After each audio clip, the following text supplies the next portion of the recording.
Welcome to Penrose Learning, where we make understanding easy. You start by confirming the controller is awake and paired. The light bar and profile icon show connection. Press and briefly hold the PS button to open the quick menu.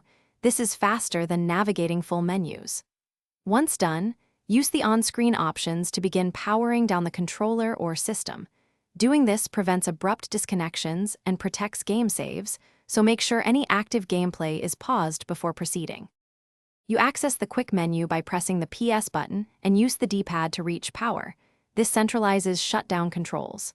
Select Turn Off Device, then specifically pick your controller. This severs Bluetooth and conserves battery without affecting the console. If you want both off, choose Turn Off Ps4. That gracefully shuts down the system and the controller together.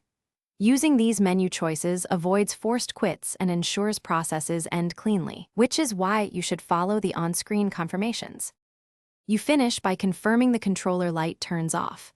If it doesn't, hold the PS button for about 10 seconds to force power down, but understand this may close apps without saving.